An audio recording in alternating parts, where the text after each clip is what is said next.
Hello, and welcome to another episode of No Small Roles, a D&D podcast where there are no small roles and no one who remembers watching their friends die except Orryn. Oh, no. Too soon. Too soon. That's raw. I'm David Knight, your Dungeon Master, and I'm joined by my traumatized actors. Say hi, everyone. Hi. It's gonna be okay. Well, whilst you all tried to forget what happened last time, let's cue the theme tune.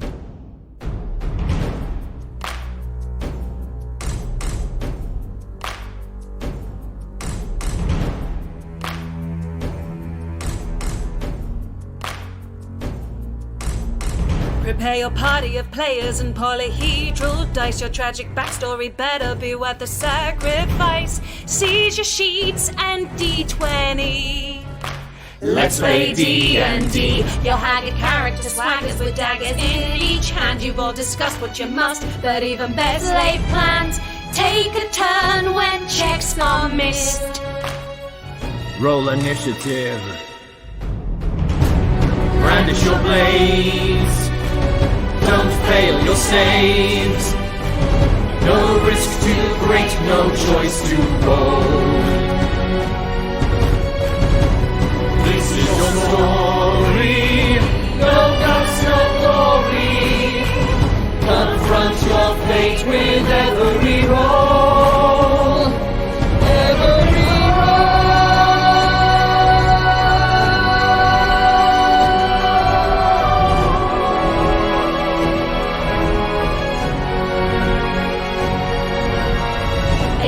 rises inside, one who will pay the price. Their chance of success will rest upon the dice. No risk too great, no choice too bold.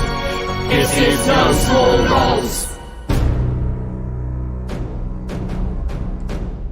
After activating the divination table in Lady Vondel's study, Orryn experienced a possible future in which the party were chased off of the estate due to Enkidu's failed attack on the cook, surmised that the Vondel's bunker below the folly was being used to hoard essentials in case of an upcoming doomsday event, and on trying to infiltrate the bunker, found that the password disaster didn't work, resulting in the deaths of Juna and Gaius.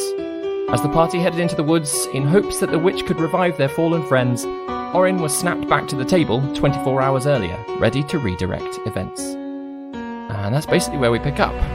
Orryn, I believe you've given Juna a big ol' hug, you've thrown up everywhere, and you announced that you're going to deliver the food up to Oscar. I realised that that's a big oversight. It's now just like vomit in the room.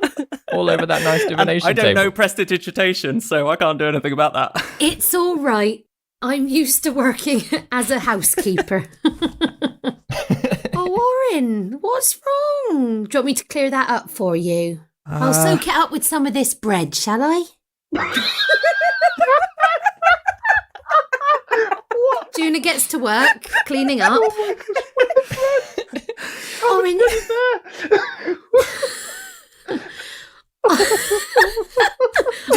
This is a great start. This is from the sublime to the ridiculous. This is not...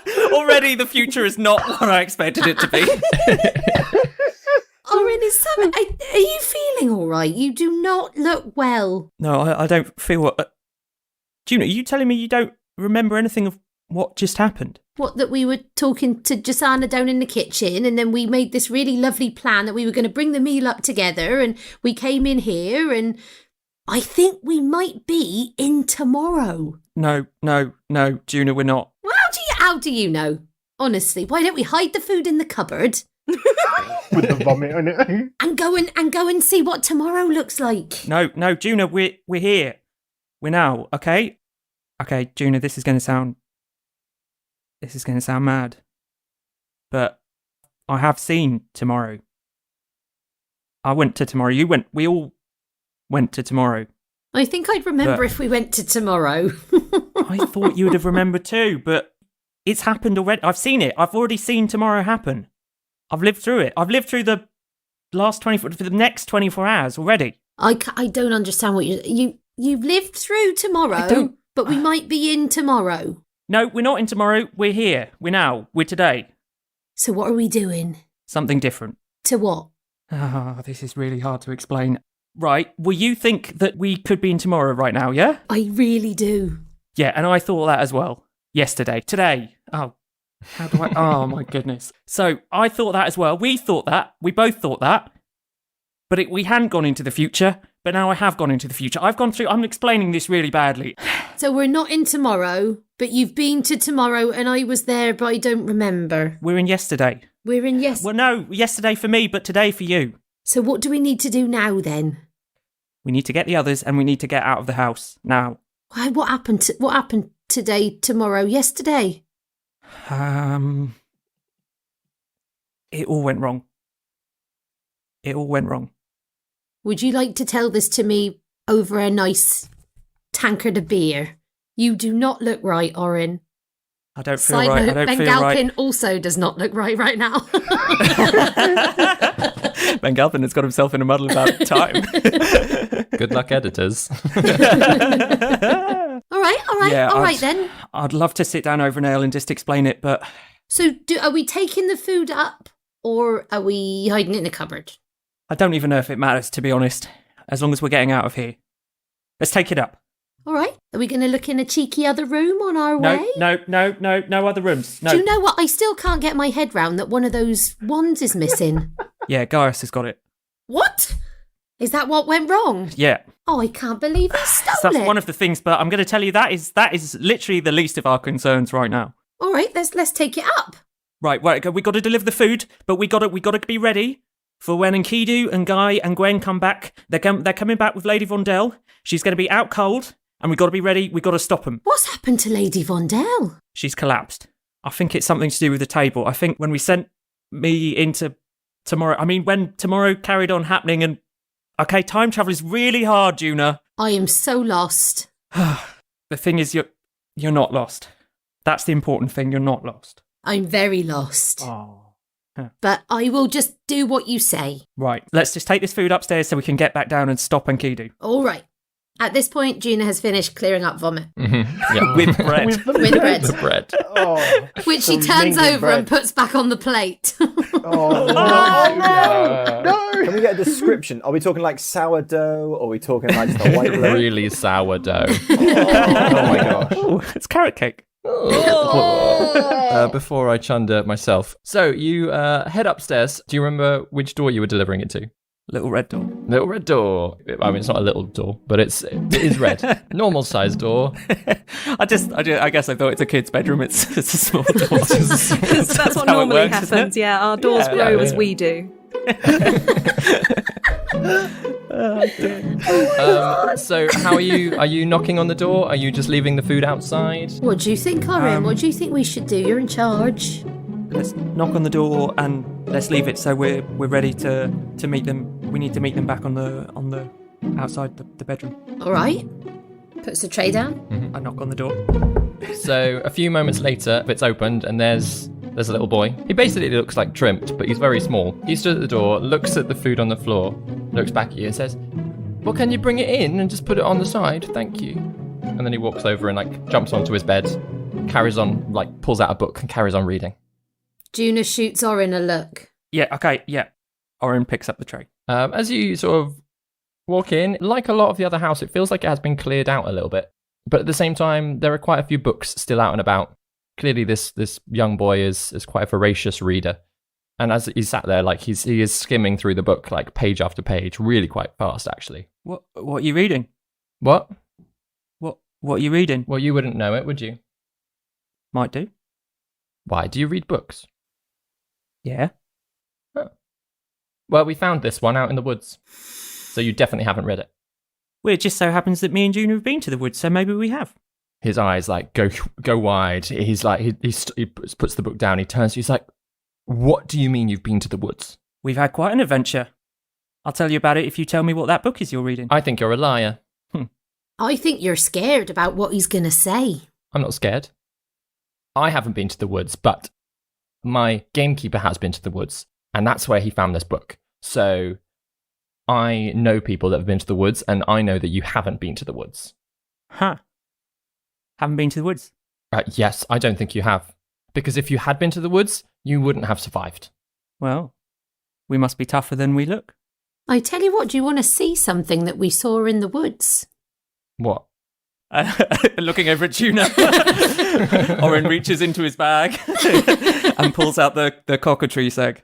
Oh! That wasn't what Juna was going for, but that's so much cooler. What is that? What is that? Something we found in the woods. Where in the woods did you find that? In a cave. A deep, dark cave. Yeah. Was it the same one that they found this book in? Yeah. Yeah. Oh, do you know where that is then? Could you take me? Well, just because I'm really enjoying this one, and I think that if they've got some more old books like this, that I'd really like them as well. I tell you what, if we take you into the woods, how about you lend us that book of yours? Well, no, because I'm reading it. Well, maybe we're going to go into the woods again. So maybe we could look out for another book for you. Okay, yeah. If you bring back another book, I'll let you have this one. What is this? What's this book you're reading then? He sort of looks a little bit sheepish, and he sort of closes it, shows you the cover. What languages do both of you speak? Common, Gnomish, and Orc. Mm-hmm. The exact same. So neither of you actually recognise the script that's on it, the language that it's written in. See, there's no point in showing you because only us rich people are taught this language. What language is that then? It's Celestial. I tell you what, you're not wrong there. You speak Celestial, do you? It's only for like really educated people. It's a really good book. It's old stories about history and things that were happening back then. This one is telling all about Rumath. Do you know Rumath Tarabor, the first king? This is before he was even a king. David, do I know about Rumath Terrible? Same question. Oh, that's interesting, actually. Can you both make history checks? Yeah. Of course. Because neither of you are from Dravain. 11. 13? 13. So Juna more than Orryn. Orryn's got... You vaguely heard the name before. Juna, you know that he was the first king of Dravain. Before him, it was just like a land of free people and like it was all quite chaotic. And then he sort of established the whole country. Yeah, historically, you're vaguely aware of him. Mm-hmm. But beyond that, not a whole lot. This kid's like... this is mentioning him as if this person knows him, so it's just really cool. Wow. That does sound really cool. Who's it written by? I don't know, some mage, I think. It's Savelt, which is really cool because there's a statue of him in town. There's a whole square named after him, so... Is it indeed? Ah. Yeah. You're very knowledgeable. Well, that's because I'm reading this book. And I've read lots of books. You don't look like you've read many books. What's your favourite book? I haven't read a lot of books, truth be told. What's your favourite book? I like all sorts of books. There was one that Trimpt had, but he says that I wasn't really allowed to tell other people that I'd read it. Oh, yeah? Why is that then? It was a bit rude. Huh. What made it rude? Was it rude words? Were people doing rude things? People were doing very rude things. That does not sound like an appropriate book for a lad of your age. No, that's why I'm not supposed to tell people that I've read it. Huh. It's either necromancy or porn, and I don't care which one. Or both. No. No, good. Steering you all away from that thought. Anyway, thank you for the food. You can go now. I want to carry on reading. But if you do find another book, I will trade you this one. Only if it's better. Yeah. That's good to know. It was lovely meeting you. Well, I met you earlier, but yes, I suppose. Thank you for bringing the food. And, Oscar? Mm. All sorts of people read books, all right? All right. I love him. Orryn, not Oskin. Oh, yeah, obviously. Yeah, Oscar's a twat. Orryn's my brother. He's my little bro. As you are just stepping out of Oskin's room, you hear a commotion downstairs. You hear Gaius and Enkidu coming in. They meet Juzana at the bottom of the stairs, who sounds quite panicked, and they all four of them, because you realise, Juna especially, like as you look over the banister, you see that Enkidu and Gaius are helping carry Lady Vondel's unconscious body upstairs towards you. I think Juna has a bit of a where you feel like you've been hit by lightning, out of shock, because what Orryn has said is going to happen is happened. And so I think she's like old lady leaning on stick moment. Juna, move out of the way. We gotta get this woman up to her bedroom, quick. All right, come on. Are you helping us, Juzana? Yeah, it's over this way. Quick, follow me. Excuse me, Orryn, excuse me. We'll help, shall we? Yeah, we'll come and help you. No, it's all right, just get out of the way. And Juzana sort of shuffles past, lets you all into Lady Vondel's room. Orryn is hanging back near Enkidu, just to say. Enkidu and Gaius lay Lady Vondel onto the bed, and the room is very nice. It's very plush. It's what you'd expect of a rich lady's private rooms. What are you all doing? Gisana, what are your instructions? What do you want us to do? Just lie her down on the bed. Now she's fine. She normally rests up well. It happens to her. It happens quite often to her, unfortunately. But thank you so much, young gentleman, for bringing her up. It's probably better if you just leave her now. Leave her to rest, and she'll be fine. I can tend to her. Don't you worry about that. Are you sure? It looks quite serious. No, it's absolutely fine. It's absolutely fine. Like I say, she just needs rest. I can have a look at her if you want. I mean, feel free if you can help her wake up at some point. That would be lovely. But no, truly, it's been happening more and more just of late. So it's not something that we're not used to, unfortunately. So yeah, it's probably just better if you all leave. And she starts sort of shuffling you toward the door. We're all going to leave, and we'll leave you to get on. Enkidu turns, he bows, and says, I hope she makes a speedy recovery. And he takes a step forward. Is going to stop, if he can, what he knows is about to happen. Yeah, Orryn, how are you reacting? Yeah, how are you stepping in? Okay, Orryn is... Oh, God. Orryn is just gonna... If he can, if he's physically quite near Enkidu, because he was trying to be near Enkidu, he's just gonna try and reach out and grab Enkidu's arm. Enkidu, how do you react? He's made contact, right? Yeah, as you've bowed, you've prepared yourself for what's about to happen. Yeah. Suddenly, Orryn's hand is on your arm. Enkidu freezes. Now, all of a sudden, I'm not sure about what I want to do. I'm quite desperate. I'm looking around the room. I'm looking back at Orryn. Can I make an insight check on Orryn? Yeah, definitely. I rolled 12. 12, okay. You don't necessarily know if Orryn knows what you were intending, but his expression, his physicality is very much, we need to leave. Like there is a tension in him. Cool. That you've not necessarily seen in the same way from him before. Okay. In this split moment, I also remember what was said to me up here outside as we were carrying her in. Mm-hmm. And I just kind of give a slow nod and I retreat backwards towards Orryn. Okay. We'll be leaving now, Gisana. Yes. No, yeah, okay, no, that's fine. I'm sure we'll send word once we know if she's okay and reassure you all. But thank you so much for bringing her up. It truly is appreciated. Thank you for your hospitality, Gisana. It's nice to see you again. It has been a pleasure. I'm sorry that it's had to end like this, but thank you so much. Thank you so much. Like I say, off you go. And she does. She carries on shuffling you all out of the door. Just before she does, if there's a chance to mutter to Guy, I would just like to quietly mutter to Guy, give back the ring. I don't know what you're talking about. I'm saying as like we're slowly walking down the corridor. And Gisana has sort of closed the door, at least. She's sort of gone back into the room to tend to Lady Vondel. Yeah, I don't know what you're talking about there, buddy. You know what I'm talking about. Don't think you should have it. I don't see no ring on this finger. If you like it, put a ring on it. But I don't have one right now, so we need to get out of here, right? Come on, buddy, let's go. Really? And I'm going to start walking away. You shouldn't have it. Guy will like swivel around on his heels, look a little bit more at Orryn, and just be like, so what?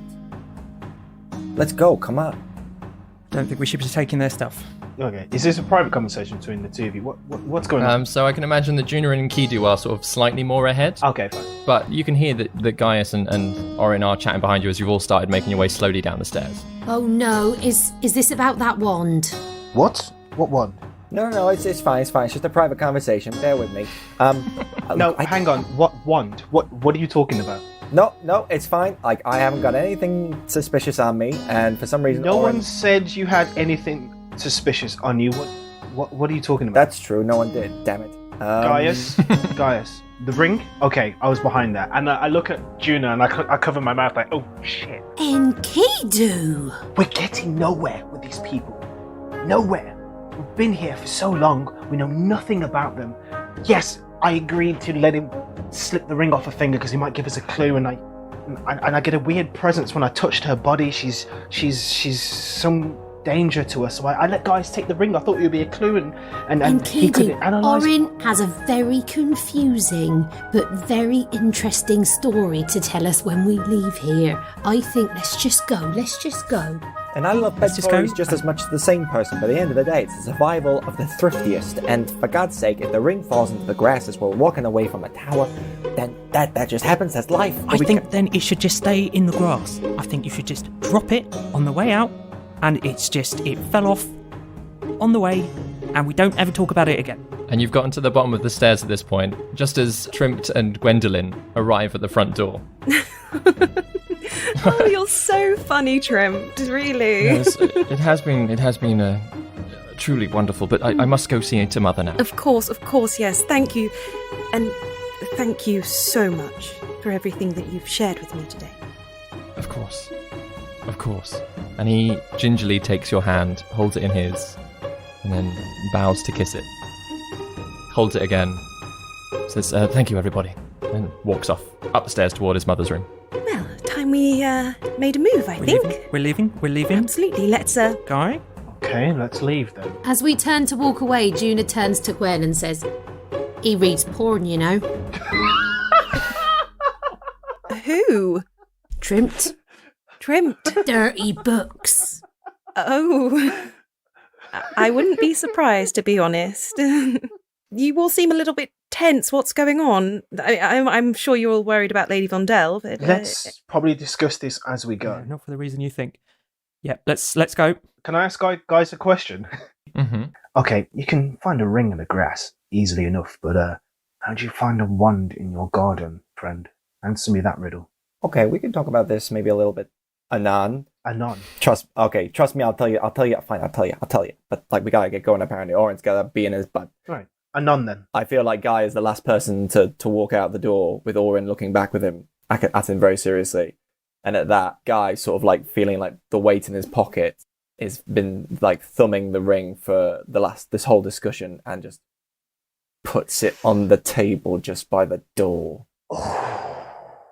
And then remembers it fell down and, like, drops it on the floor and then walks out and is like... and actually gives, like, Orryn a shove with his shoulder as he walks past him. Ooh.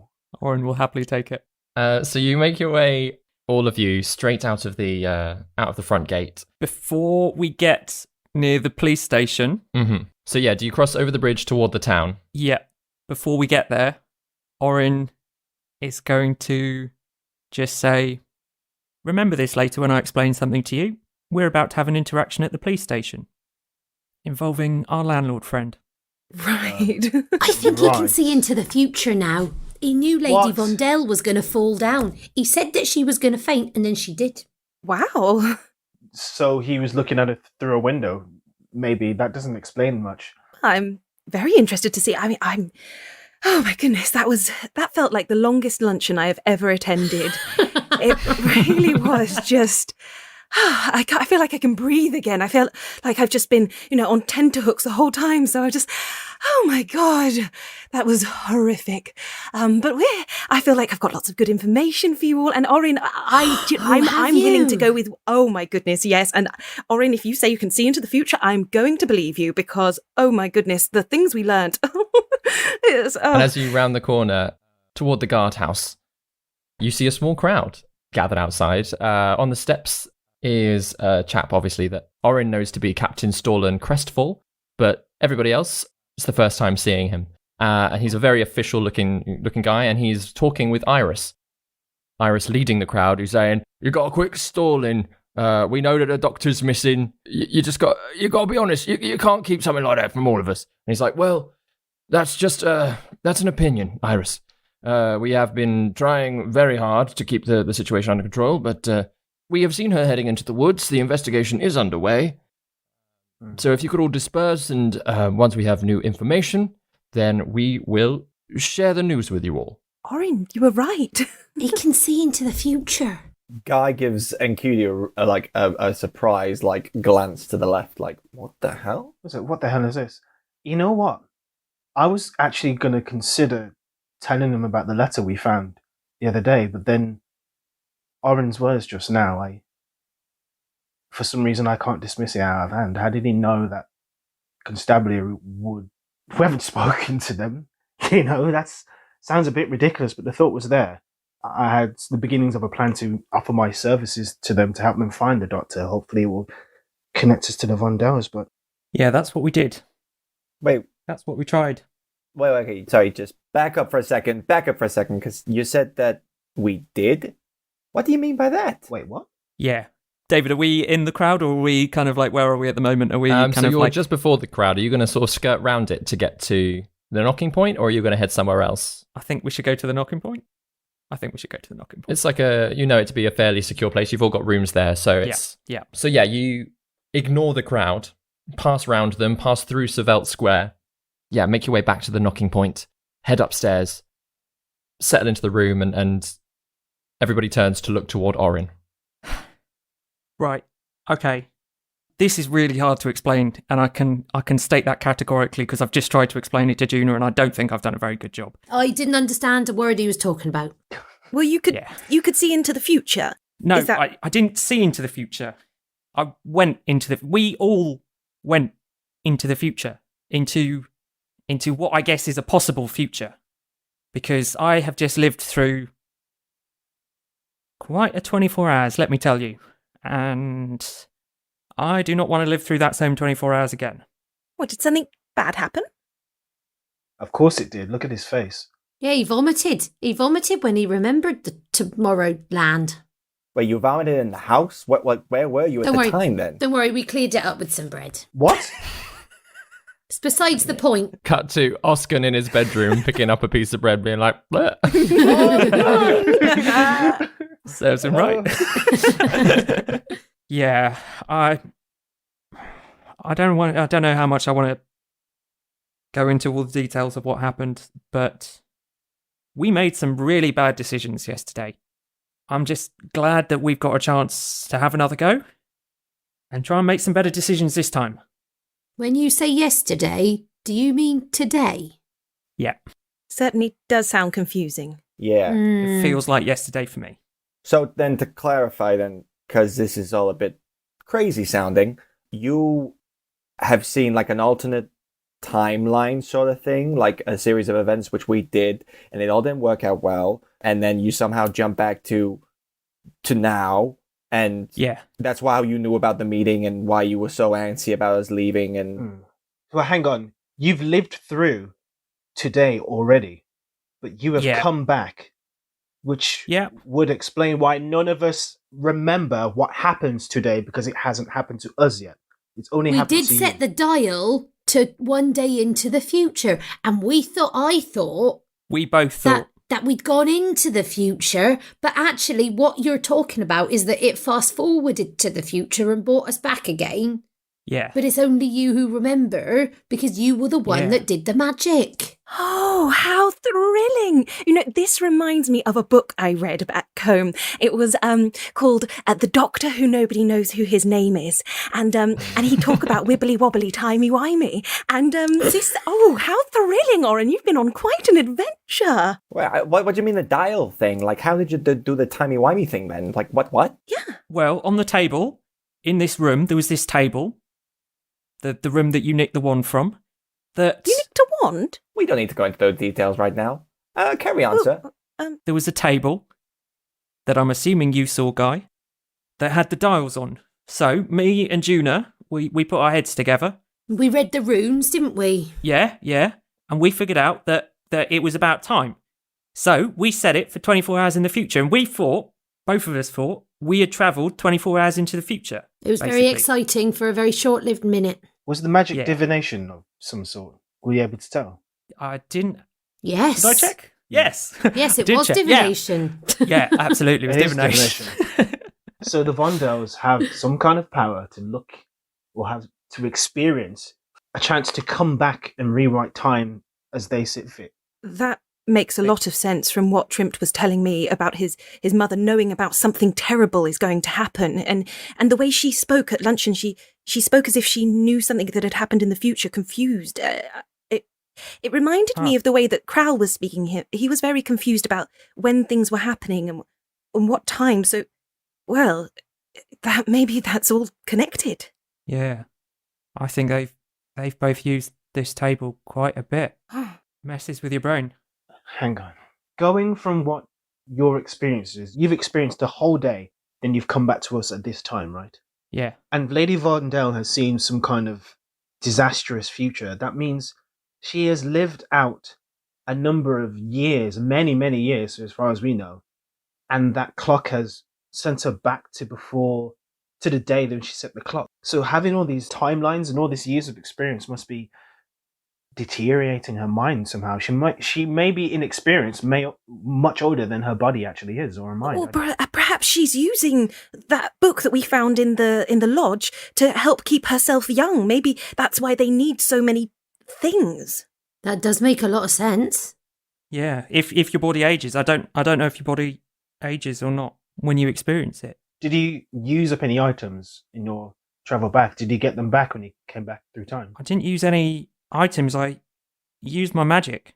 Can I tap into the source of my magic and see if it feels like it's there? What you do notice is obviously you had a night preparing for the escapade that eventually killed everyone. That everything that you'd prepared all of your items to do for that, it's as if you haven't prepared them. So this, like, you get the impression that this was just a vision, like a mental experience, rather and nothing physically has changed. Yeah. Mm-hmm. Okay, so I explain that. Oh, yes. You mentioned that we made some very bad choices in the yesterday tomorrow. Yeah. What are the choices that we need to not make? Well, Gaius took that ring. I don't know if that was a mistake or not. I just had a really bad feeling about it. I don't know if taking the wand is a mistake or not. I've got no idea, but the thing that we cannot do is we cannot go back to that house. What? Right. What happens if we go back to the house? Is it something about the tower? Yeah, we went to the tower. Oh, I have a password for the tower now. Password, yes. But it doesn't work. It doesn't work. Why didn't it work? I don't know. Oh. But Trimp seems to trust me so much. He really... I mean... He could be seemed quite deceiving sincere. you. That's what he does. That's how he trapped the other girls. I mean, no... Well, actually, I don't care. But he deceived the other girls. You don't care about what? I mean, maybe he played you like the other girls around the town that we've heard about. I think you'll find I'm playing him far more than he's playing me. Okay. Well, I was able to get that information from him. I was able to get him to trust me enough to show me into the tower, which underneath, may I tell you all, is something quite elaborate, and I don't... Well, I mean, I would say What is unbelievable, but after we are talking about time travel, perhaps not. Underneath the tower... Brother Orryn Quill, did we get inside this tower in this alternate timeline? Oh, wow. So... I've seen into the done. tower today. I have seen into the tower an hour ago, if you'd let me finish my sentence. Go on. What happened? Underneath the tower is an entire replica of the manor house. So the manor house that we went into today, there is another one underneath with daylight. His mother is preparing for something. They're expecting something terrible to happen. Did he say when he thought it might happen? Because if she can do what Orryn's clearly done, then maybe she's to be believed. And she must be seeing into the future a lot, because he said that this is happening, that the fainting is happening a lot, which is connected to her magic. Perhaps it was connected to you seeing into the future, Orryn. Yeah, that's what I think. I think when me and Juna set that table off, that triggered some sort of episode or some sort of collapse from her. I don't know, maybe she's used it so much she's sort of linked to it in some way now, maybe. You said there were wands in the room, right? 3 of them. Did the wands activate when you activated the table? No? Guy? Yeah? Did something go off after Lady Vandel fainted? Did you feel anything? Okay, so I was a bit of an opportunist, and I went upstairs and had a look around trying to investigate. I saw the table, and I was going to tell you guys all about it, and then I picked up a wand, and then all of a sudden everyone got really defensive, and no, basically, the wand did nothing in my back pocket. I don't know, maybe it was just some spare wands. I don't know if it was anything to do with... I mean, look at it, and I'll just whip it out and show it to the guys. It's a gnarly, nasty looking, basically stick. Like a HB pencil. Yeah. Throwback. Yeah. Perfect. A chewed HB Oh, do we get to make the same pencil. jokes again? Oh my gosh, yeah. Wow, we are repeating the past. And it's, Gaius, I can tell you that it's to do with necromantic. Why can't I say that word? Necromantic. Oh. Yeah. It's a Necromantic. Sure. So Necromantic. this will fetch a tidy sum then. Yeah, I don't know if selling it's a great plan. So that is another link to them and the undead creatures in the woods. Yeah. I mean, I don't know where we ended up. Well, we ended up going back to the tower. I don't know, did we talk about going to the woods tomorrow, in your mind? We did. We talked about going to the woods. We talked about going to the sewers. I explained about the sewers. Okay. What we learned in the police station about the disappearance of the barrels from the other pub and that the police have investigated the sewers. We talked about that. And we talked about going to the house. We had a vote. I voted for the woods. I was outvoted. Well, I would probably vote we went for to the the woods, house. I would imagine, because there's so much pointing us in that direction. We've got Matrim with that spell book. We've got Metz Crolin, the sister who, well, trapped all of you in that cave, or conned you into that cave. We've got Kralovin Savelt, who we met in the woods. And of course, there's the witch to still see if we can help Mia. Oh, we saw a book. That little kid, Oskin, he's reading a book that's written in Celestial. We couldn't read it, could we, Orryn? Well, I could have done, but I chose not to let on. I could read Celestial too. Did you get a peek in what was inside? No, well, I have to activate this, and he pulls out a quill Oh, yeah. from about his person. Just sort of runs his finger down the quill, and he's like, I'd have had to have activated this and got my hands on the book for it to work, but next time. But he's reading this book where Servelt knew Rumath Tarabor before he was king. It's some sort of old story. He reckons the gamekeeper got it from the Matrim. woods, Matrim, and he's very keen on it all, isn't he? And he reckons if we can get him another book, he'll He seems to swap think it. there might be other books out in the forest. I feel like we're going to find a lot of answers out there. Gwendolyn, what did you just say? I was talking about Matrim, Metz, Kralovin Savelt, the witch. We need to... Hang on. There. You said you met Kralin Savelt. Well, I'm assuming the creature that we met in the woods called Kral is Kralovin Savelt. Hot If damn. that's entirely possible, he could be centuries old. You as well, Guy. You were there. Yeah. He was like a weirdo and he talks about time and it's a very like bizarre sort of situation. I feel like if there was a board here, there'd be lots of red threads all pointing towards this guy. I think we should find this man as soon as we can. I think you're right. Juna, did Oscar tell us what the first name of Savelt was? Kralovin. Did he say Krelevin? He didn't, but Oh, he did. No, he didn't. I just thought I hadn't written it down. Sorry. That's why I was pondering it, because I just wrote down Savelt and just realised. no, he didn't. But obviously, the necromancy book from the Hunter's Lodge is also written by Kralovin Savelt. Go. I think we have a connection, guys. And also, he's something to do with the way things run. He's something to do with how Rumath Tarabor came to set up this new... I want to say New World Order, but that's not right. This new country. order. Yeah. Oskin said that Savelt had written the book and it sounded like he had met Tarabor. So he must be Very old. centuries old? Very, very old. My history's a bit shaky. DM, do we know how old? Gwendolyn, make a history check. Yes, thank you. I was thinking this is going to be my wheelhouse. I was going to say, out of everyone, you're probably the most well-read in Dravanian history. But apparently I can't remember it very well today because I only got a 13. Still, I'll still you there for 13. It's about 600 years ago that the Accords were signed. So that's roughly when Rumath was around. He could be over 600 years old. I think we're dealing with somebody very powerful here. Maybe he's not even alive. Maybe he's dead, and his necromancy has kept him tied to this plane. Maybe Kral is the witch in the woods. He said he was looking for the witch in the woods, though. If we try and find the witch, then we'll find him. Sounds like a very good plan. I've just had a thought. There were 3 wands, right? Yeah. We know, Guy, the one that you've got is something to do with necromancy, yeah? Yeah. What if that's Kral's wand? There were 2 other wands, and that could be the sisters. Maybe, but like this one is not necessarily to do with life. As far as DM, have I been able to like suss out from my time with this wand what it can do? Chris knows, but In your back pocket. You probably, like, having spent some time now looking at it, whilst the conversation's going on, sort of you have a little play, you figure out roughly what it does. I don't know whether or not you've ever necessarily attuned to something in the same way. As you're, like, holding it and playing with it in your hands whilst this conversation's going on, the knowledge of what it does comes to you. okay. It's quite a cold feel, but then you know instantly what it is that it does. Whoa, I feel like someone just stepped over my grave here. Orryn goes pale. It's a bit of a weird one because so this just saps your strength. It doesn't do anything to like dead undead. It's about sapping your strength. So it's useful in a scuffle or in a fight. But the other ones, there was like a one covered in stars, one covered in waters. Honestly, I think the wands have nothing to do with what we're looking at right here. I think the wands are just like, hey, she's a sorceress, she's got magic, she has some various things stepped aside, maybe some broomsticks that get out and like clean the whole place while no one's around. I don't know. Or knock out unsuspecting strangers in the woods when they will be on their guard, usually. Yeah, exactly. I don't think the wands have anything to do with it. Maybe not. But I do think you're right in that we have to go to like the witch to find more answers to work this out, because if there's a big danger that's coming towards this place, I feel like we're invested enough and we have to find out how we can help. Yes.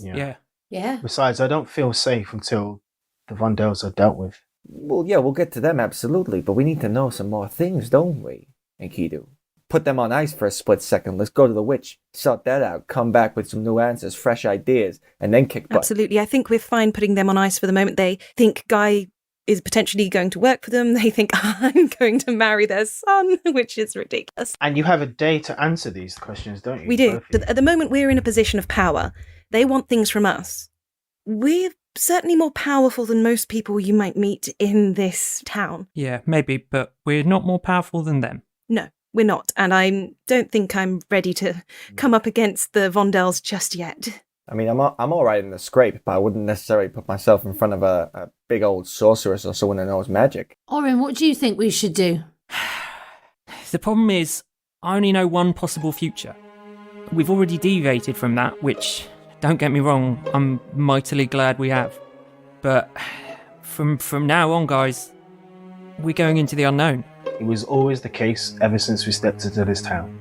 Then I think we go into the woods. As long as we're going away from that house, I'm happy. I would just recommend maybe perhaps then, Gwen, if we've got attachments to the family, maybe we want to send a little message just saying, hey, we're going off to like a temple just to get some, divine decisions on our big life choices. So maybe just give us a few days to spare. Sure. Keep the ruse up. I'll write that down and I'll leave it here with Iris, and he can hand it to them if they come to inquire about us. Oh, we should ask Iris if he can give us some supplies before we make our way into the woods. Yeah, that's a good idea. All right, let's go. Hello to you, our wonderful listeners. Thank you for tuning in once again to No Small Roles. As our party navigate their déjà vu, I'm here to tell you that our fabulous Beginner's Guide to D&D has been released as a bonus episode. There's lots of helpful information to listen to, and it's there as a reference whenever you need. Of course, there are many more subjects to cover, so listen out for more guides in the future, and let us know if there are any topics you would love us to cover. Speaking of bonus content, we'll be doing another episode of No Small Recaps this week. A great way to get caught up or just refresh your mind on episodes 6 to 9. A lot has happened, though some of it we need to forget. Well, except for Orryn, that is. Anyway, for this upcoming episode of No Small Recaps, we will be joined by friend of the show, our superfan, Sam. Sam is currently performing in an open-air production of Hamlet, so for more information on that, go to hamletonthebeach.com. Superfan Sam will also be joining us the week after to grill members of the cast on our first episode of No Small Questions. Oh yes, that's right, even more bonus content. Our superfan Sam has lots of questions to ask us, but we'd also love to hear your questions. So if you're burning to know more about the cast or characters, tag us in your questions on Twitter or Instagram at No Small Roles, or add your questions to a handy questions thread that I will start on our Facebook page. To find us on Facebook, simply search No Small Roles. We spell rolls R-O-L-L-S, like a Tootsie Roll, which I have never tried.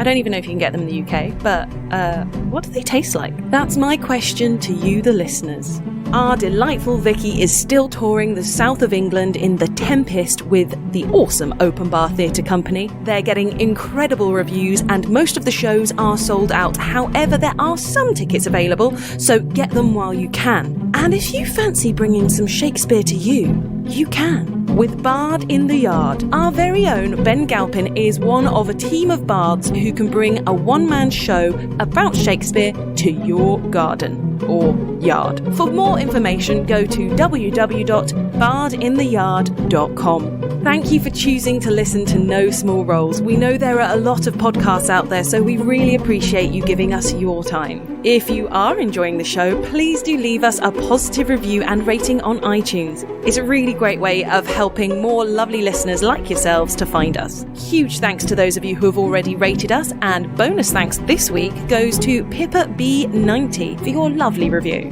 Don't forget to subscribe to us on whichever podcasting app you prefer to subscribe on, and follow us on all the social media. That's all from me for now. Let's take you back to the adventure.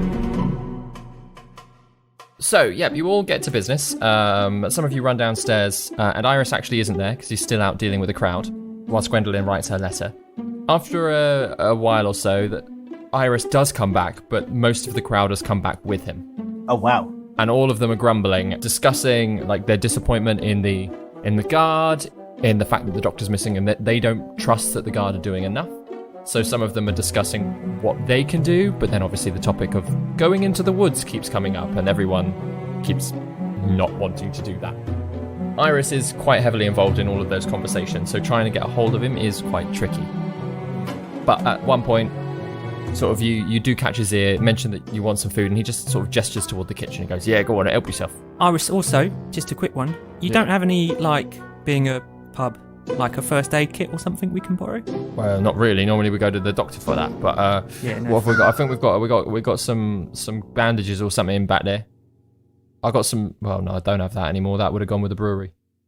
Any Alka-Seltzers or anything you want from the kitchen? Like, you just help yourselves. All right. What would have gone with the brewery? Just out of interest. I was going to suggest some like straining material, at the very least to bind something. You know. Yeah. I slip him. Well, I don't have much, friend, but I give him 3 gold. Well, that is appreciated. Thank you for that. That's all I got then. 3 gold to my name. Thank you very much, kind sir. Sorry, can't be more. Well, you're doing enough. You're investigating. How is the investigation going, by the way? We have a pretty good lead, but we cannot tell you what it is. We only ask that you trust us to see this through for you. All right. Well, I want to trust you as much as I trust the guard at this point. I'll be honest, it's not a whole lot, but well, you give me 3 gold, so at least you endeared me to that. So cool. And he turns back into a conversation with some of the other locals. Shall we go then? Forth to adventure. To adventure. To adventure. Is it worth it? As all these locals, they're too scared to go into the woods themselves. Perhaps they might help us out as well. Maybe they can give us some things that we might need.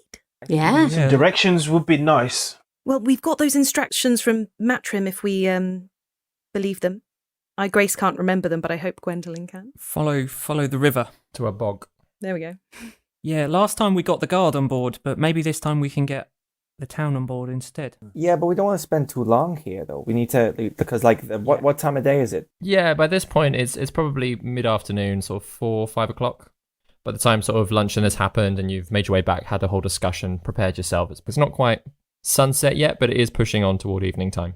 It's a large forest. We better get moving soon. We don't want to make our journey in the dark. We're going into the woods. Would anybody like to give us money once we've gone into the woods? Is what Juna says. She doesn't know how to do Juna this. Juna says it. This? No, not Hang Juna. on. Does she now? I forgot my own character's name. Yeah. Just look on the Zoom if you get confused.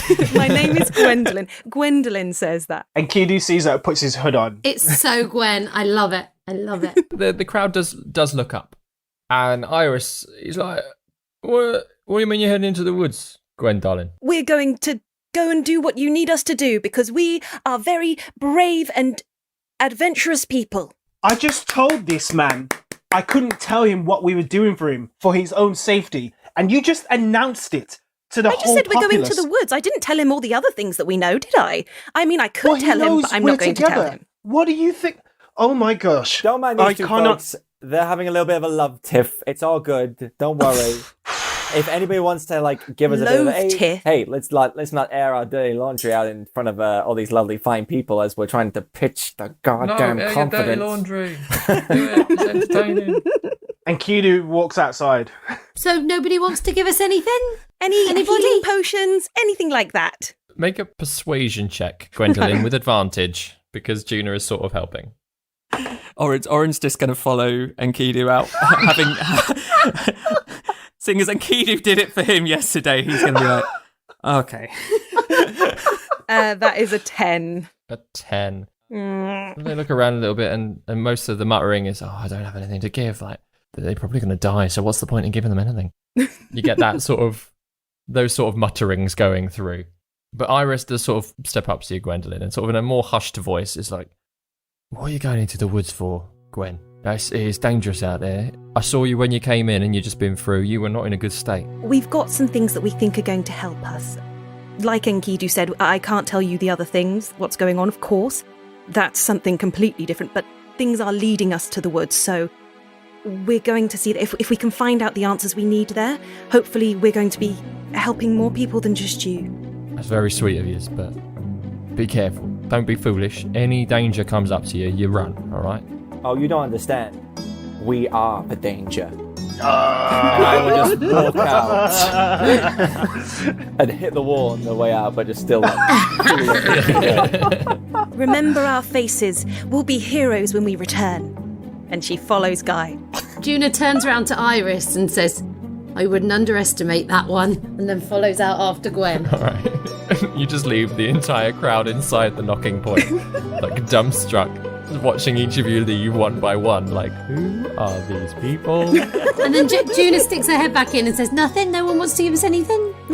Nothing. It's like no response. Mutterings again. Okay, bye. Give us your dirty laundry. So all of you outside, which direction are you heading to the woods? So the way you went before was sort of the way that you'd came in, because that's what you knew.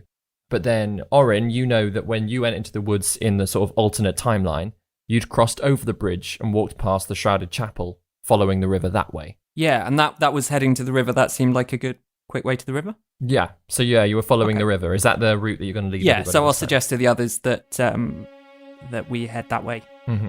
It's a bit of a shortcut. So yeah, you make your way through the town again then, over the bridge, with Vondel Estate to your right. You turn left instead, following the river. And there is a bit of a path there because it leads to the graveyard, which again, Orryn, you saw in the darkness the night before, the following night. You saw it. You see, it's complicated. It's complicated. But for the rest of you, obviously you've not seen it yet. And in the setting sun, it is quite beautiful. The main temple in the centre of it has got sort of a shrouded woman that all of you know to be the Shrouded Lady, like an effigy of the goddess. Interestingly, Orryn, as you're passing, the night before, she'd sort of in the darkness, it looked like she was stood there with wings and a hand outstretched. But this time her hands are clasped in front of her. That's so weird. Orryn is just going to double take at that. Orryn, are you alright? You look like you might be sick again. Quick, get the bread. No. No, I'm okay. Oh, that's uncanny. Something bad happened just before you got here, didn't it? Yeah. Is it better that we don't know? Yeah. Then I'll choose to trust you. Do you want to keep walking? Yeah. Alright. As we're going through the forest, dodging roots and branches and things, Guy would just like to keep at pace with Orryn and just like give him a nudge on his shoulder and just be like, listen, Orryn, buddy, I'm an opportunist. I've lived on the road for a while. I see something valuable, I go for it because that's how I get my chance at survival for the next week. I just don't want there to be any hard feelings about, like, the ring. I thought you were trying to be a goody two-shoe, but you were actually looking out for me, and that's not what I'm kind of used to. So, sorry if I seemed a bit off earlier on, but I just wanted to say, like, you've got my back, I've got yours. Thanks, Guy. Yeah, sorry, I was probably a bit direct with you there. Just had a really bad feeling about you taking that ring. Hey, you know what? I liked you direct. It suited you. And I'll just give him a pat on the back and keep on going. Nice. So you head into the woods, like you say, through all of the roots and trees and climbing over rocks and sort of dipping into little valleys made with streams. You try to follow the river as close as you can. but obviously it is quite difficult terrain, and the night presses on. You do hear lots of animalistic noises around you in the darkness. Which animals? There's loads of sort of bird sounds. There's just rustling and like running through broken twigs and things as animals have clearly darted away from you. As you Okay, so they're not up for conversation. Not necessarily conversational. Cool. Okay. More just like as the five of you are moving through an area that does not see a lot of people activity, the wildlife is escaping from you a little bit. How long do you walk through the night before you stop to rest? How much light do we get from the moon? I mean, we can see in dark vision, but It's not that full a moon, unfortunately. With the sheer amount of covering from the trees, you might get patches of clearing where you can see the sky and sort of clouds passing over stars, but actually for most of it, you're so covered from the foliage that you can't see the moon at all. Well, if we're under good cover, can we pick out a spot to rest for the night? Yeah, if somebody wants to make a survival check, I'll let you have advantage if you're all looking. Yeah, like to Not be me. keeping a lookout as we're going for just like the safest looking place to stay, like somewhere that seems like maybe it's a little bit higher, so we'd be able to see anything coming up towards us if it's hilly at all. Yeah, absolutely. And yeah, there are quite a few spots that match that. There's a few like bits that sort of drop off into cliffs. Not dangerous cliffs, probably like 10-foot drops, but enough that you know that at least one side is going to be protected. Yeah. From anything coming at you. Yeah, make a quick survival check. Did you say it was at advantage? Yes, because you're all sort of helping scout out somewhere. That's 18. Nice. Oh, lovely. Yeah, you find a really, really good spot. You've got a nice drop to one side, but also the trees around are slightly more spread out so that you've got quite a good view in almost every direction for anything coming. As we've been walking, I've been silent as we've been walking through the woods on our way. I've been looking out for sticks that I would use for my security sticks. Lovely. Yeah, and you found quite a few as well. Enough that you feel like you've got a really secure perimeter. Nice. As you all bunk down, who wants to take watch? How are you resting up? Anything that you guys want to do as you take a long rest? Guy is going to attempt to make a really good shelter that he watched when he was first with Gwen and try and like replicate that to the best as I can. Make a survival check. Natural 20. Yes, Gaius. Yes. He's learning. Gaius has learned. Gwen is so Yeah. proud. Yeah, as Gwendolyn's arranging the security sticks, she's just like watching from afar. And this is one of the best little shelters you've seen, Gwendolyn. Not only are you certain that it is secure, it looks really good as well. Gaius's little flourishes have just made it look artistically beautiful. Oh, Guy, I knew you were a true artist. That's really cheered me up seeing how well you've done that. Oh, thank you. I don't like the color palette, but the structure seems fine. And I'll just put a jacuzzi over there or next time. But no, I learn from the best. And I will nestle down and get to sleep. Is anybody taking first watch? Yeah, I don't mind taking watch. first Gwendolyn watch. is going to try and take a watch with Enkidu. We're all going to stay up for that one. Yeah. They probably volunteered at the same time, so I was like, I'll take that. And then, okay then. Oh, Enkidu will do watch together then. I tell you what, when you're done, Orryn and I will take the next watch. Yeah, we'll take over afterwards. Great. Gives Juna a slight look. I feel like such a dick just for going to sleep. It's been a long day. Oh my gosh. I'll say with that natural 20, Gaius, that with the natural 20, your shelter is big enough to house everyone that's sleeping. Aww. So, it's quite a wide berth. Everyone's like, he's worked hard. He deserves to sleep. Yeah. Gwendolyn and Enkidu, whilst the others are sleeping, you two are alone. Mm-hmm. You're awake. Are you watching out for anything? Are you talking? Are you sat near each other? I'm gonna sit looking back the way we came. I'm near Enkidu, but I'm looking the other way. It's almost like back to back, but not that close. Socially distant back to back. Yeah. Yeah. She's quite tense and she's got her arms crossed. She kind of whispers back to him. She is looking out, so I suppose I should do a perception check first. Yeah. If you want to make a perception check now. Or where? You've just volunteered for a random encounter. I know. Oh, shit. Well done. Okay, 10. 10, you're keeping a good eye out and you can't see anything moving. Your security sticks aren't snapping anywhere, so you're fairly happy that you can have a conversation if you want one. Enkidu, what have I actually done to you to make you behave this way to me? Enkidu turns from he's like slightly seated, like legs folded, and he turns kind of incredulous. I only have one thing to say to you, and you need to remember this. Our lives and other lives are on the line here, and I need you to act like it. Now turn back. I don't know what you think I'm doing, but I care more about the people that we're with and the people that are around us than I think you could possibly even fathom. The way you just came at me in the tavern, I did not say anything. The thing that would have put him in danger is telling him about Matrim and Dahlia, telling him that there's any connection to the Vondells. That would have put him in danger. I said we were going to the woods. There is perfect reason for us to go to the woods because everybody was talking about going to the woods. I no way put him in danger, but you're so quick to step on everything I say. If we work together, we can work so much better. You don't think things through. You really don't. We just left the Vondells' estate, and we know they're connected to whatever happens in the woods. And what? You tell them, how is word not going to go back to them that they're out there, that we could potentially find out whatever secret they have that's here? I turn back in silence and I'm trying to meditate.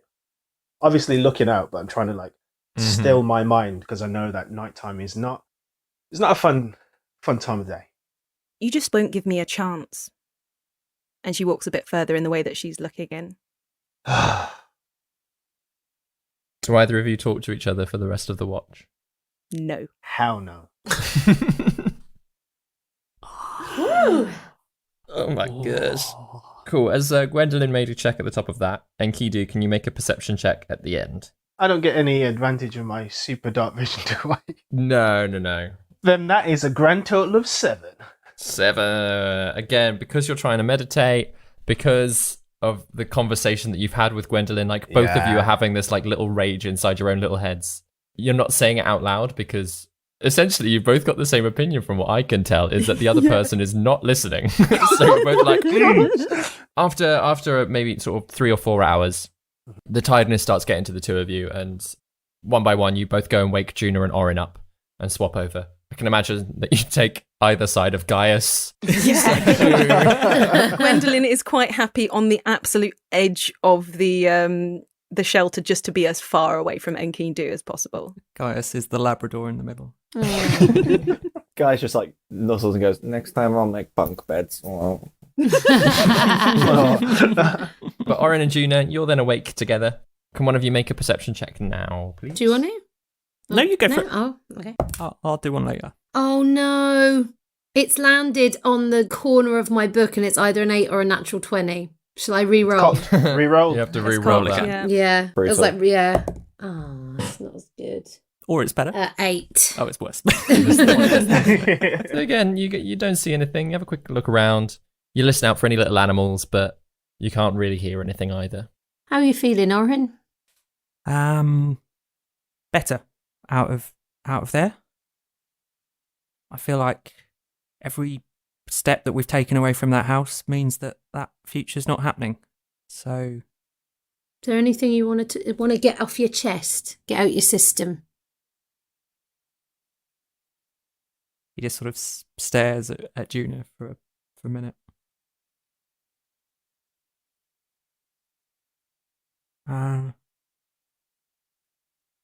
No. She puts her little arm around him and gives him guidance for when he needs it. So you got a D4. Oh. Thanks. You don't have to talk about it, but whenever you're ready, if you are, I'm here for you, Orryn. Thanks, Juna. I think you're braver than you realise you are, Orryn, and I respect that. Huh. Yeah, don't know. It's all right, Orryn. We can make that our little secret. But I know. Thanks. I'm just glad we got a chance to try something different. I feel like I made some bad choices in the other time. Yeah, but was it you or was it us? You can't carry this whole thing on yourself just because you're the one who remembers. No, I know. I'm not saying I blame myself for everything, but that doesn't mean that I didn't make bad choices still. We all make bad choices. It's how we learn from them that matters, and I feel like you seem like you've learnt something very valuable. So whatever happened in this other future was worth it. Yeah. Yeah, I'm just glad it's... as long as it stays there. Will you just tell us if it doesn't? We believe you. Yeah. Thanks, Juna. Should we split a twain-tide tea? I nicked this from the kitchen. Go on, have a little cup. Yeah, okay. Can I do that, DM, just for flavour? Well, After Just all run the off shit, with some Gaius, tea bags. After I love it. all the shit you gave Gaius, Juna's been in the pantry. Oh, hang on. I'll tell you what, like, Orryn will get out his blowtorch and he'll just set it just quite low and just warm up some water for the tea. Nice. Nice, that's nice. Yeah, so it's not a huge flame. It's just a nice little bubble. You both got 2 warm little cups. Yeah. Out of your travel packs, and you sit for the rest of the few hours. Can you make a perception check, please? Yeah. I'm just going to say that Orryn sort of is fiddling with the mechanical contraption for some of the time when he can. Yeah, you've got plenty of time to do that. I was about to roll a d12. Don't know why. Wrong dice. Glad I didn't roll a d12 because I rolled higher than 12. Yeah. 15. 15. Yeah, so for the rest of the watch, like, you keep a good eye. You're fiddling around with your tools and your little contraptions and that. But actually, like, the whole forest, it does feel quite quiet tonight. There's no danger creeping up on you the whole time. You do notice that Gaius doesn't seem to be having a very nice sleep. Whether or not that it's necessarily because he's stuck between Gwendellyn and Enkidu or whatever, but he's tossing and turning a little bit. Chris doesn't look surprised by this. I am. As a question, does Guy sleep in his mask? Yeah, he does. Oh. Okay. Wait, hang on. But Orryn would know that because you guys were big spoon, little Yeah, spoon. I realised the other night I wanted to ask. I was intrigued to know whether Guy sleeps in his mask or not. Can everyone apart from Gaius just take your headphones off for a moment? I'm really scared. That's all right. So yeah, Gaius, as the start of your dreams, they're very nice. They're very calm. It's all filled with music, pretty ladies, general nice dreams. You're off on an adventure. There are some points that you're dreaming about the woods.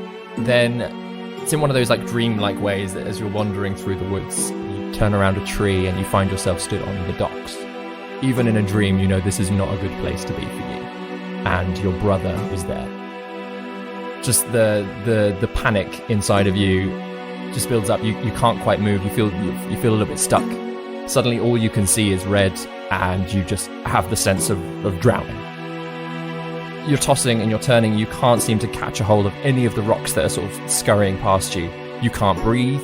You can't see anything. It's just panic. And then you wake up. Brutus. Why you as well? Okay. Does anybody else notice? So Orryn and Juna are still up.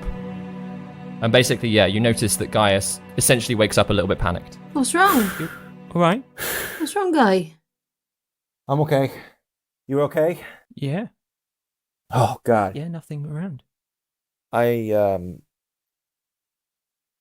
Sorry about that. Just had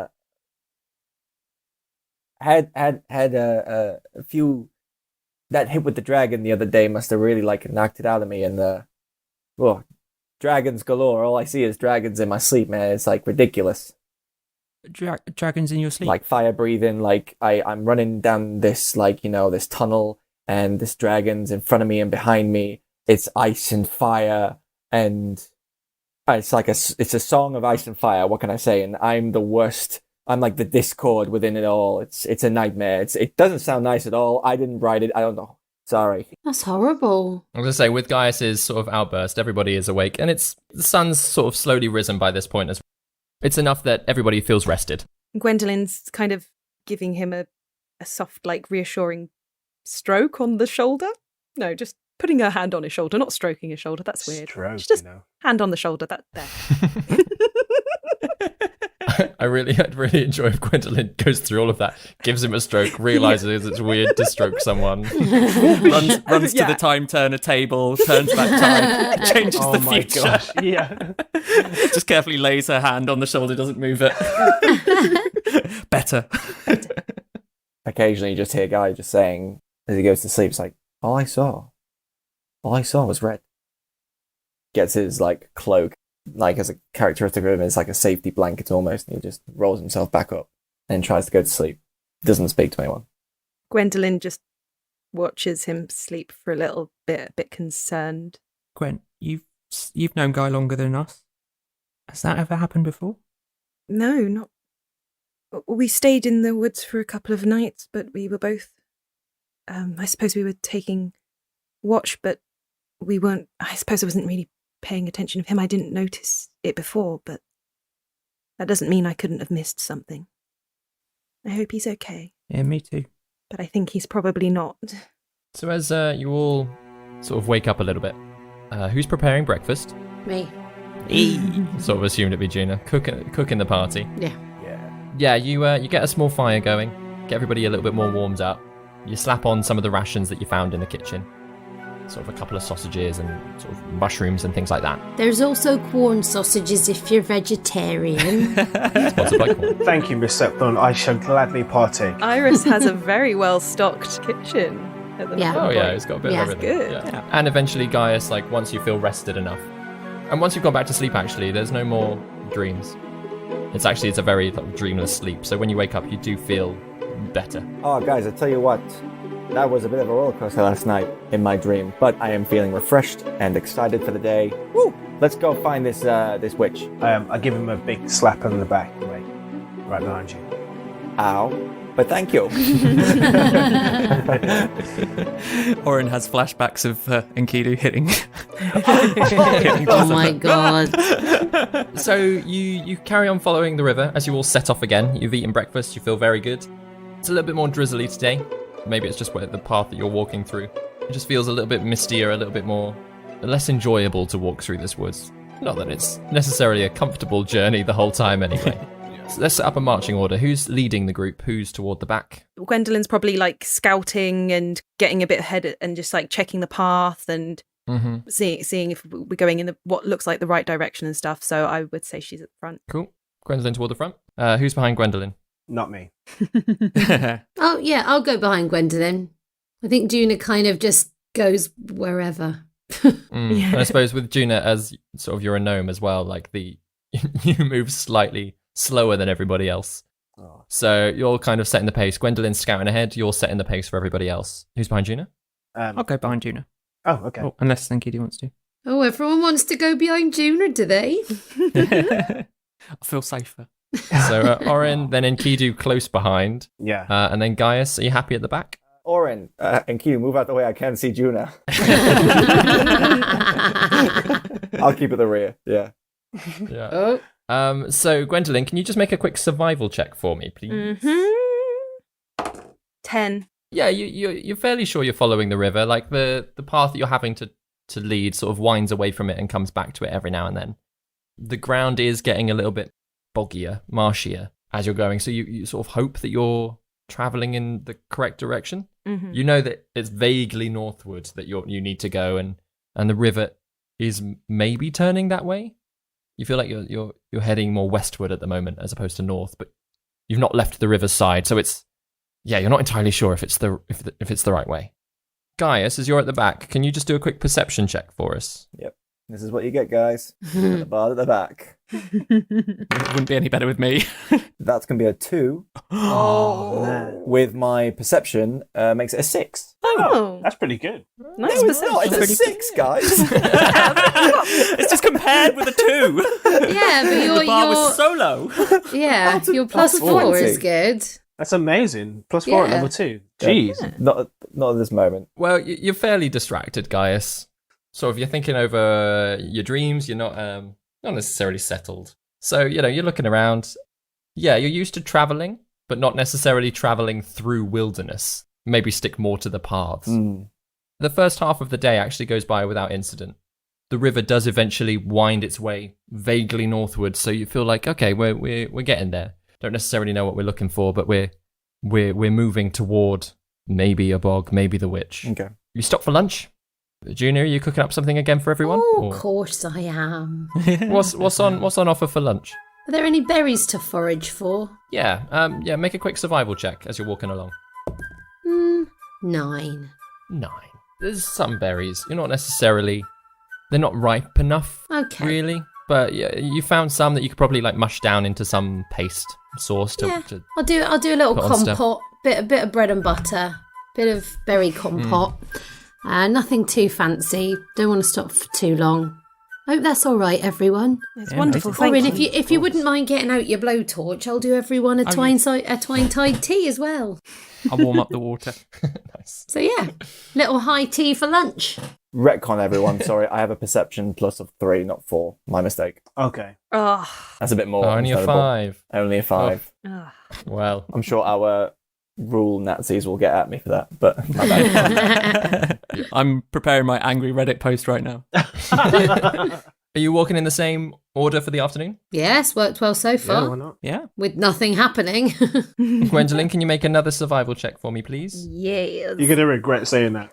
Absolutely. 11. Oh. 11. Yeah, so again, you're pretty certain that you're following the path that you were told. You're just not necessarily sure how helpful it's being, the directions.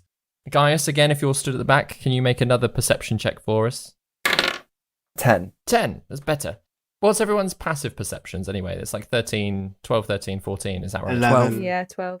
11. 11, 13, yeah. 13. Okay.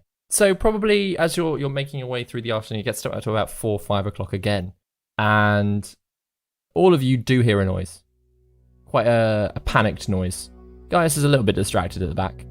But Gwendolyn, you see it first as out of the bushes runs a very panicked Bessie. Bessie! Thundering hooves. Runs. She's still a little way away from you, but she is running away from something. I alert everybody. I'm telling them, Bessie, I can see Bessie. As you're getting excited, there is a very horrible noise almost directly behind it. Oh. It's hard to describe. It's like a screech, but a roar at the same time. Oh. And at quite a pace, chasing Bessie is a very large creature, bear-sized, very covered in feathers. Its front half. It's got a beak at its face, large eyes, sort of like that are trained on this poor horse who's clearly survived for a few days in the woods. And we're going to roll initiative. Oh my god, I'm Bessie. so excited for a fight.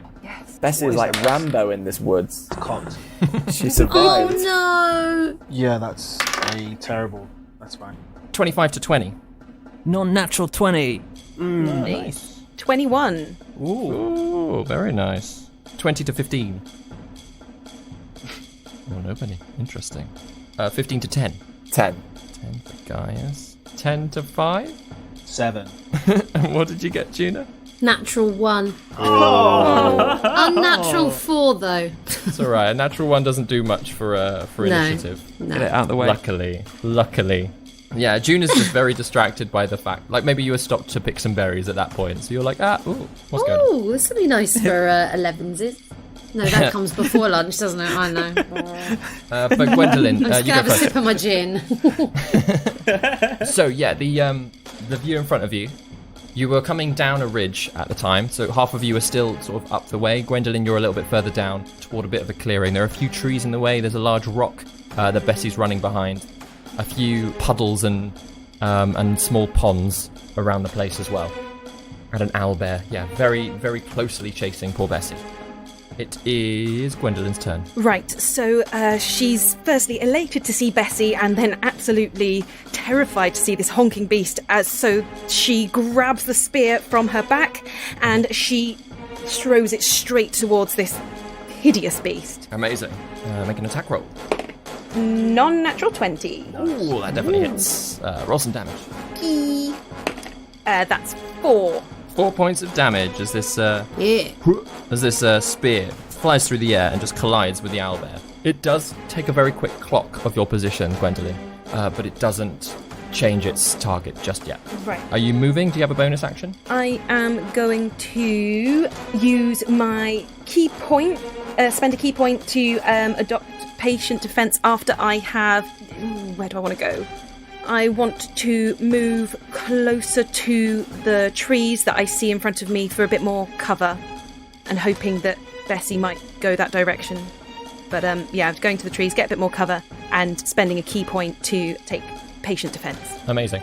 So yeah, you move closer to these trees, vaguely in the path of Bessie, hoping to call her over to you. I shout Bessie. Orryn, it's your turn. Okay, so hearing Gwen shouting Bessie, I assume she's probably not referring to the owlbear, so she's probably referring to the horse. So Orryn, finding himself fairly near to Juna and Enkidu, I think he's gonna reach over towards Enkidu and say, "Hold out your scimitar." Okay. And pulling a quill out quickly from his person, he's going to quickly sort of mark a couple of arcane symbols onto Enkidu's scimitar. This is the spell Magic Weapon. Oh. So it turns it into a magic weapon for an hour. So it will add +1 bonus to attack rolls and to damage rolls. Oh. Wow. That's only if I attack with the weapon, right? Correct. Gotcha. Only that weapon. Perfect. I've made an assumption about what you might do or not do. You might not do it, but there we go. That's my bonus action. And then from where I am, have I got a decent sight of the owlbear from where I'm standing, or do I need to move a little you bit? would have seen it just through the trees over to your right. Okay. Sort of it's running from right to left in front of you all, basically, and especially as you're coming down a slope, you've got a little bit better view through the branches. Okay, so getting a reasonable view, hopefully, of the owlbear through the branches. He's going to then pull out his welding torch and fire a firebolt towards the rampaging owlbear. Amazing. What's the range on that? 120 feet. Oh yes, definitely within range. And technically I now get to ignore half cover as well. Wow. Because of my infusion. And we'll do a bonus episode one day where I explain what artificers do.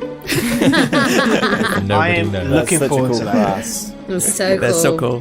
They're so grainy. It's wonderful. Okay, so that's a natural 2, so that's a 9. 9 unfortunately does not hit. Thought not. So you've got this wonderful plume of fire that dances through the leaves over the owlbear's head. Maybe it's because you're slightly higher. Your aim is off. Yeah, okay. And then seeing that that's not quite worked out, he's going to... Is there somewhere nearby that he can sort of dive behind for a little bit of cover? There's another tree sort of away from Gwendolyn, just a little bit. Yeah, okay. He'll go and sort of put his back against that tree a little bit and kind of go, okay, missed it. It's harder to hit than it looks. Wonderful. It's now the owlbear's turn. Oh, dear. And so this thing, as it's sort of bounding through the undergrowth, just leaps for Bessie. Oh my gosh. And makes a few attacks at her. Its claws go sinking into her side. The two of them absolutely tumble right the way through the woods.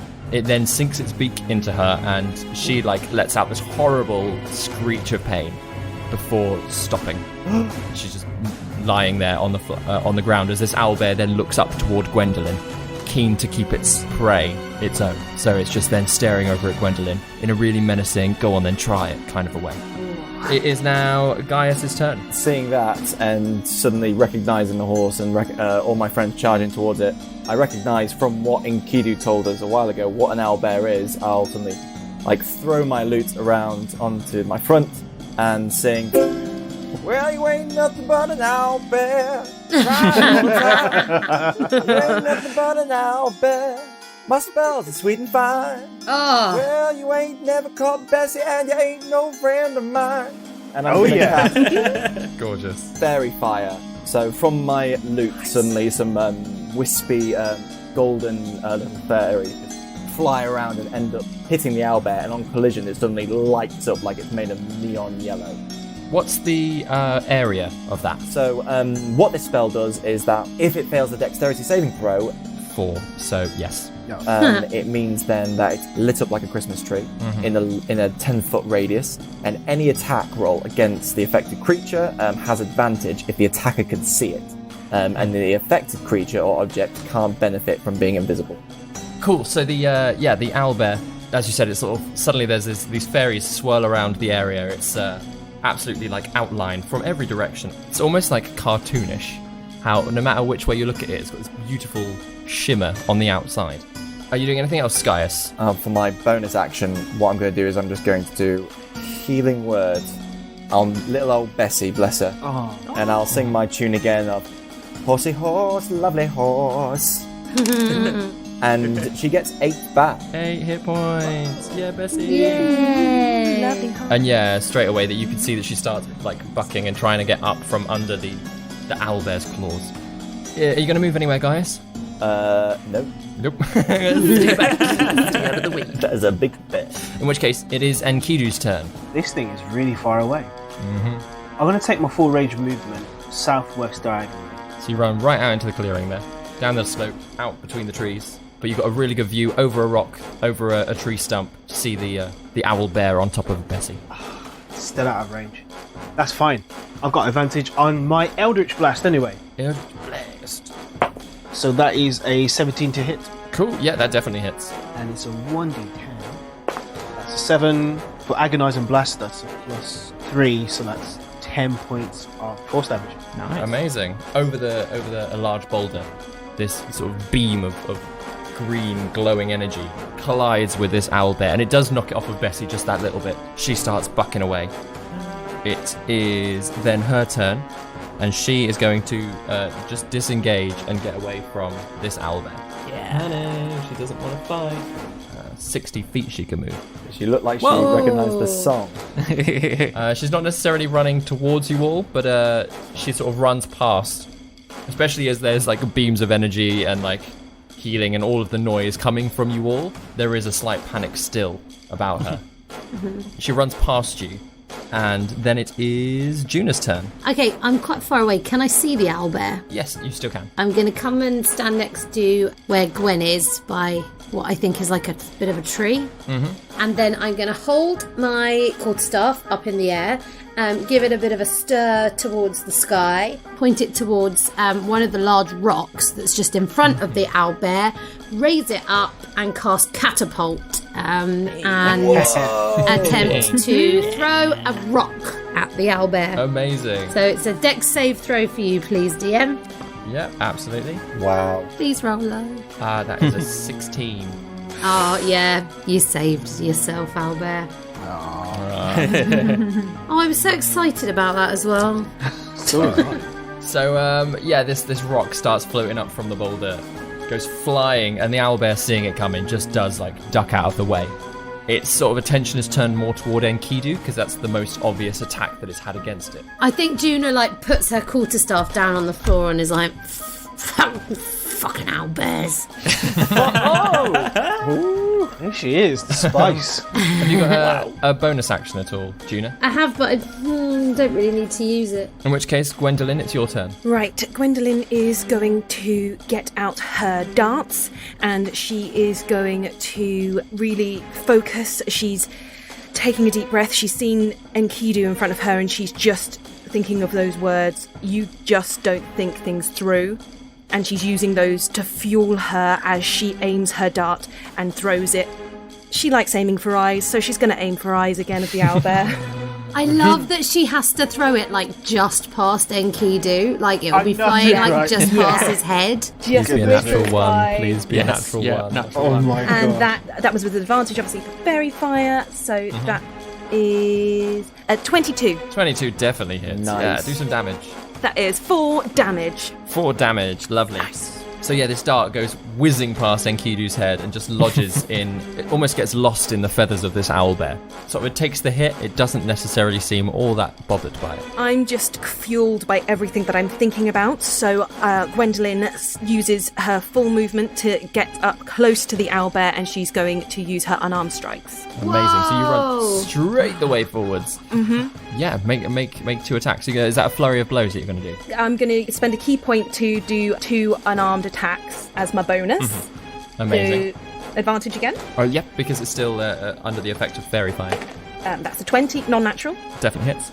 Yeah, so I'm going to aim and like kind of punch it in its jaw because I'm really annoyed that it was trying to eat Bessie. Nice. So that is 6 points of damage for that punch. Amazing. Wow. And then throw another hit. second hit is a 19. Definitely hits. I'm going to then kind of kick it wherever I think is the groin, and I'm just channeling some certain aggression right now. Can't think what it is. And that's another 6 points of damage. Wow. Yeah, so you clock it right in the beak, its little blood-stained maw, and then dance around between its front legs, swing up right into its underbelly. You don't think it's necessarily connected with groin, but you hear something like crunch inside, so you're pretty sure you've broken a rib there, which is quite satisfying. Nice. Orryn, it's now your turn. Okay, so Orryn is just going to lean round from the tree where he's at and just sort of seeing Gwen in the middle of it and being like, I'm quite glad that he's nowhere near, both near Gwen or the owlbear at this point, I think. He's gonna pull out his icebreaker's army knife and just try and adjust his welding torch to try and be a little bit more accurate and hurl another globule of fire towards the angry owlbear. Oh, with advantage. With advantage. Okay. Not much better. 15. 15 hits. Hey, there we go. It's quite a big bear. It's quite a lot of bear to hit. Quite a lot of owlbear to hit, yeah. That'll be... Oh, better. That's 9 points of fire damage, please. 9 points of fire damage. Very nice. Yeah. Cool. Are you going to move anywhere? No, he's just going to tuck himself back round his tree. And head out, head back. Take a breather. Yep. Yeah. I feel safer where he is right now, thank you. Lovely. So yeah, this little globule of fire goes over, and Gwendolyn, you see it like collide with the owlbear in front of you, like singe some of the feathers, but then it still turns its attention to you, Gwendolyn, as you're the one right up in its face. So first up, it's going to make a claw attack at you, and that is a 16 to hit. It just hits. You take 14 points of slashing damage. As its claws just, like, it almost, like, pushes you to the ground, like, lets out another one of these horrible, screechy roars. As it's got its claws, like, clamped onto your shoulders, it tries sinking its beak in, and that is an unnatural 20. So that hits as well. That definitely hit. And this beak goes straight into your neck. That is another 10 points of piercing damage. Are you so she bounces back up to 1 hit point. Oh my god! Relentless endurance. Oh my god! Yeah, so there is this horrible, horrible moment that you're like, this is it for me. But then and especially with Enkidu's words going through your head, you're like, no, it's not. She's really starting to think that maybe she doesn't think things through. Gaius, it is your turn. Gosh, this changes what I was just about to do. Same. Okay, so he's looking towards where Bessie is, and he sees Gwen go down, and he like turns and goes, "Oh my god!" Pauses for a second, tries to think of lyrics, but everything's running blank, and suddenly he thinks of a song or a melody, and he plays it, and it's the healing word that goes straight to Gwendolyn, and that will be a 5 points of healing you get. He's going to rush forward as close as he can towards like the centre of the group and see if he can help in any way. He's aware that Bessie might bolt in 1 second. He's not sure what to do. He's indecisive. He wasn't expecting that. That's where he is. Cool. So you've rushed forward a little bit. Yeah. But you're basically beside Juna at this point, keeping a view of the land. You can just about see Bessie darting off in one direction, Gwendolyn like a little rag doll in this owlbear's clutches. It is now Enkidu's turn. Seeing her rush in, I'm just going to keep going in the southwesterly direction, 20 feet. That should put me in range for a Hexblade's Curse right on that owlbear. Nice. Amazing. How do you cast your Hexblade's Curse? So with my scimitar, I run my 2 fingers of my offhand all the way down the blade, flick off, and I point towards the target. Scimitar. So yeah, my scimitar. Swing. T-shirt? Yeah, so I can crit on a 19 if I get it. Yeah, so I'm going to Eldritch Blast it. Make your attack. It's not good. It is an 11. 11 unfortunately does not hit. It goes wide. It's where you're trying to be careful not to hit Gwendolyn, it just goes that little bit wide. Yeah. You've still got about 10 feet of movement. Are you going to Did move you take in closer? advantage when you were rolling your... Oh gosh, no I didn't. Yeah, I just there you rolled go. one dice. Yeah, Thank you roll for with that. advantage. See, Grace and Darrel are actually really good friends in real life. in real life. People are going to think we hate each other. Oh my gosh, I just rolled an 8 again. So it's exactly the same roll. So yeah, didn't matter. It was destined to be. Bessie She's not going to run as far as she sees that the owlbear has stopped pursuing her. But on her turn, she is just going to keep running, keep trotting in the same direction, turning to look back at what's happening. She's not gone completely, but she's still slightly further away, running off between puddles and the trees.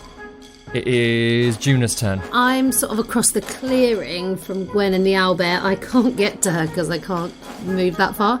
So I'm going to kind of like go across, sort of halfway across the clearing. Mm-hmm. I'm going to hold out my hand in a sort of witchy claw fashion and cast Chill Touch on the owlbear. Yes.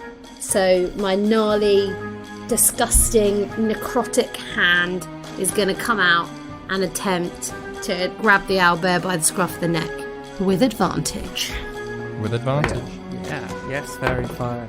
Very fire is Good spell. great. My second roll was a natural 20! Yes! I think it hits. No, unfortunately, natural 20s completely miss. Well, no. So I mean, I get double damage. Yeah.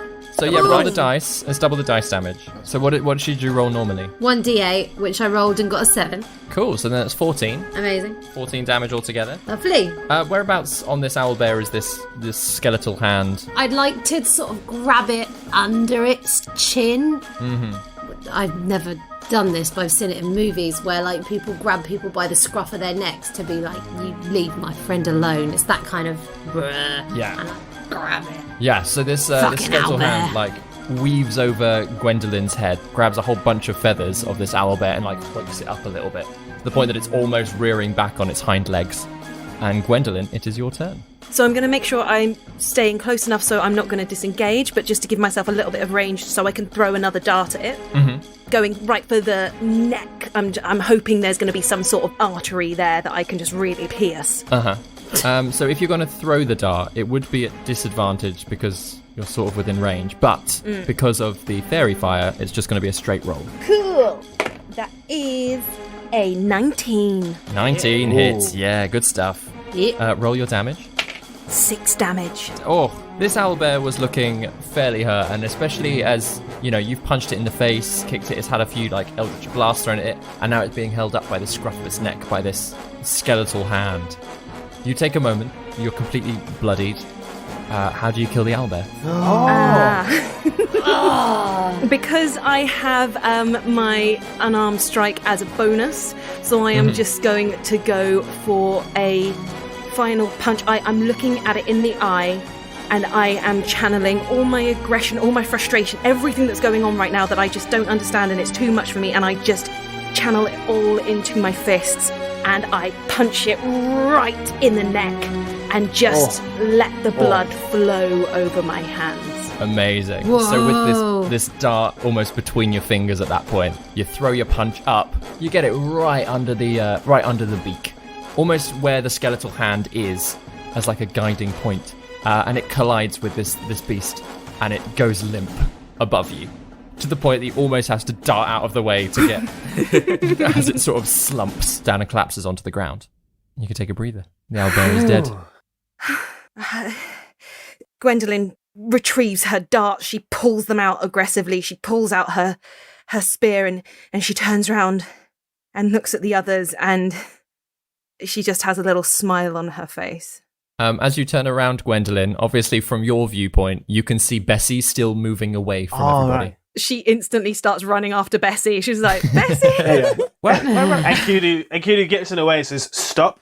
You are covered in so much blood, and I can't tell how much of it is yours. You took a bad hit. Don't move. Obviously, this horse means something." He's jogging backwards, like, don't move. Just sit down. Yeah. Sit down. I'm on it. I'm on it. I'm coming, Bessie. Gwendolyn I'm coming, actually girl. listens to Enkidu for once and sits down and is just absolutely exhausted. Yeah, in the meantime, Guy is like sprinting towards Bessie, like, "Hey, girl. Yeah. Hey. Gaius, can you make a quick animal handling check, please? Oh, amazing. Come on. It's your old pal Guy. You got this. Come on, Bessie. Okay. 15. 15. As you're sort of running after her, singing your little songs and like trying to call her back, she does sort of calm down and turn to look back at you, enough that you just get there in time to grab hold of her reins and sort of pull her in. She looks ravaged. She looks really badly hurt. She's kind of limping a little bit on one foot. Like she's got scratches and scars all down her sides. She does not look like a happy horse. But with you patting her face and calming her down, she does seem a bit happier. You're okay. Oh, you've been so good being around in the woods. Yes, you have. Yes, you have. Yes, you have. And I'll just start like looking and patting and, like you say, just giving her all the love and affection, and then like turn around and be like, Gwen, it's Bessie. She just gives him like a very exhausted kind of like thumbs up, like, yay. Aww. Juna's going to have gone to like one of the little lakes nearby and dunked the edge of her cloak in, having heard what Enkidu said, and is sort of coming back over and kind of giving Gwen a bit of a scrub down. I think Orryn, I'm assuming Gwen looks pretty beat up still. How's Gwen looking? Yeah, she could probably do a little bit of bees action. A little bees boy, Gwendellyn, please. So it's late. I should point out we're recording this on the hottest day of the year. Yeah. So Orryn just start applying them, kind of going, it's a useful knack you've got of bouncing back when it looks like you're not doing too well. Yes, I never really knew it was something I could do. Yeah. I just seem to keep hanging on. Yeah, I'm just going to look for berries or something for Bessie. And herbs for healing Gwendellyn, who's covered in blood. Yeah, you can make a quick survival check, Enkidu. 14. So you do manage to find some not so much berries, but you do find some fruit, some small apples and pear type things that you think, oh, actually the horse would probably enjoy those. As for herbs, you're not entirely sure. You do find some nice smelling leaves, but you're not necessarily the most well versed in healing in that way. So you're like, no, I am not. Don't know if these are smelly leaves.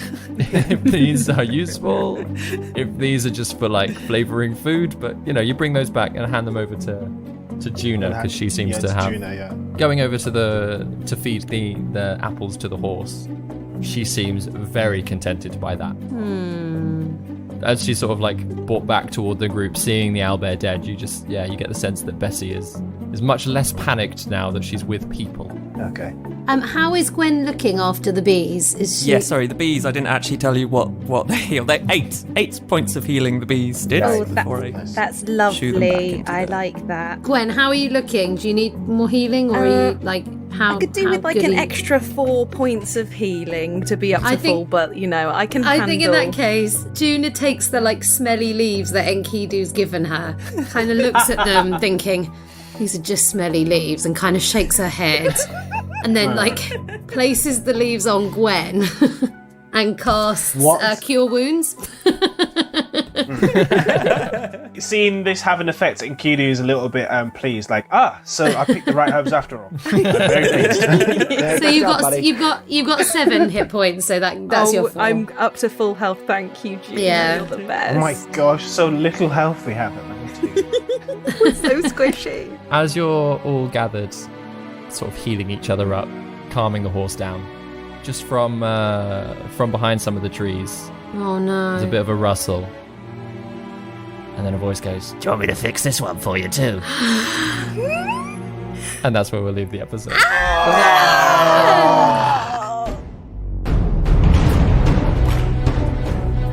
You have been listening to David Knight as your Dungeon Master, Ben Galpin as Orryn, Chris Watts as Gaius, Darrel Bailey as Enkidu, Grace Kelly Miller as Gwendellyn, and Vicky Gaskin as Juna. Original music by David Knight. Please tell your friends, subscribe, and follow us on all the social